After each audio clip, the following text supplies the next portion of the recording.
Hey, it's Travis with Fat Daddy's Hot Rods. Today we're going to give you a little bit of insight on what it takes to move the fuel tank from inside the cab back under the bed on a 67 to 72 Chevrolet or GMC pickup. Alright, this is the fuel tank we're going to use. This is a replacement Blazer fuel tank for a 69 to 72 Blazer. They make two different fuel necks for the Blazer, for the replacement tanks. There's the short neck and then they got the OEM style that's long. You're going to want to use the short neck. A couple of these things to point out to make it easy on you.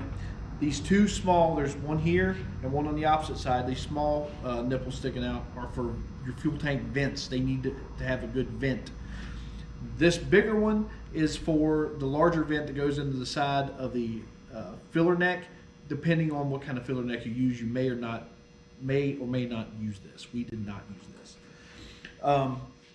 This tank comes with mounting straps. We will not be using those in this application. You want to get yourself a Blazer sending unit. It does come with a retaining ring and O-ring. This tank also has a bung for if you're running fuel injection and you need to return. Next, let me show you what you need to do to the frame to get this thing in there. All right, so with the frame, to prepare your frame for mounting the tank, you're going to need to remove this small cross member right here, and then your bed support brace. The tank sticks almost 2 inches up above this top of this frame rail, so this is going to need to be notched to clear that frame rail or the tank. So once you get that done, you take your tank, you can slide it up from the bottom, and this lip is going to go right up against the bottom of your frame rail, and you can mark your holes. Alright, so we just wanted to try to stick the camera up here so you can see where we notched that cross brace for the bed to go across the top of the tank on this truck here that we've already done. Okay, so now we're over here to this truck that we've already done, and you can see what I was talking about, where you press the tank up against the bottom of the frame rails, and then you're going to want to mark your holes and drill them into the frame. Now you're going to have a hard time trying to get any sort of wrench up top on the top of those bolts to hold them. So what I suggest you do, and what we did here, is take a piece of angle iron or flat bar and measure your holes in that, stick a bolt through, weld the head to them, and when you drop them down in from the top of the frame, that'll hold that for you, and then you can just put nuts on the bottom to hold your tank up. Alright, I wanted to grab the light and show you another little thing here to be aware of. On this four-wheel drive, we had the notch around this bracket here, around that lip. Now, it's safe and fine to trim this and notch this if you have to, but you need to stay away from this welded seam.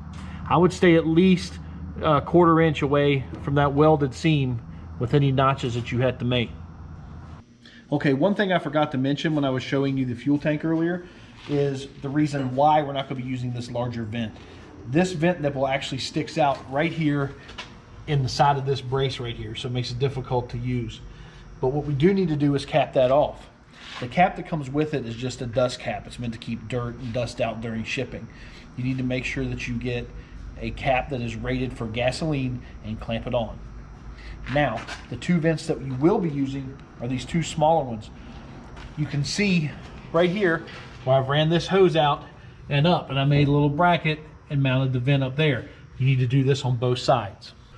Okay, here you can see the back of our filler neck, and it's got a little bit larger neck that comes down, so we had to put a reducer in to reduce it down to this size, and it bends around here. This is a pre-bent hose that we got that's formed this way, and we run it into the tank here. Now let me tell you about this blue piece.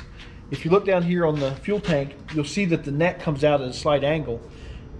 Now your floor of your bed is awful close to this, so when you have your filler hose come in, it tries to kink it a little bit when it comes down, and you want to make sure that's good and round.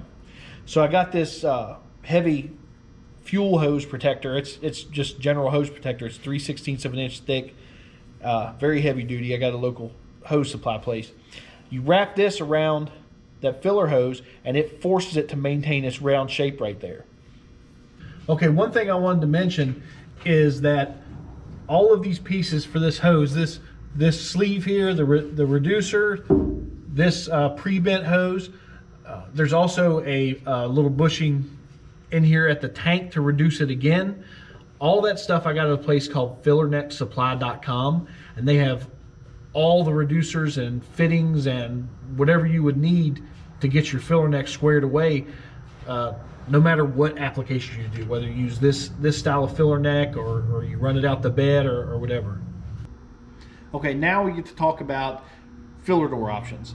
This is where you can get creative. You can look online for all sorts of different ideas or whatever. There's endless ways that you can do this. I've seen people put a hinge behind this parking light and have it swivel out and have their filler behind that. I've seen them do it behind the tail light. I've seen them do it in the top of the fleet side beds. One thing I forgot to mention about this fuel tank is they make one that has a neck that sticks straight out the top, and you can use that to put a filler door in the floor of your bed. The option that we used is this filler door that we got from hagenauto.com. It's simple, press it and it pops out, and you can open it up. They have round and they got square, different shapes doors you can get. The cap in here is spring loaded, so you just stick your nozzle right in. You don't even have to twist it to take it out. All right, so now that we got the fuel tank out of the truck, what are we gonna do with this hole in the side of it? Well, it's simple. If you're painting the truck, just fill it in.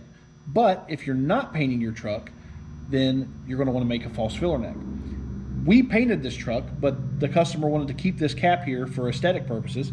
So what we did is we made a false filler neck. We just took the old neck and cut it off down in here and welded a cap over it, made a bracket to bolt it over to the inside of the door frame in here. But now you got a little compartment where you keep your spare keys or even some silly snakes. Hopefully this answers any questions and gives you some insight on what it takes to put a tank in the rear of the truck. If you have any questions or suggestions for future videos, let us know down in the comments below. As always, like and subscribe, and see you next time.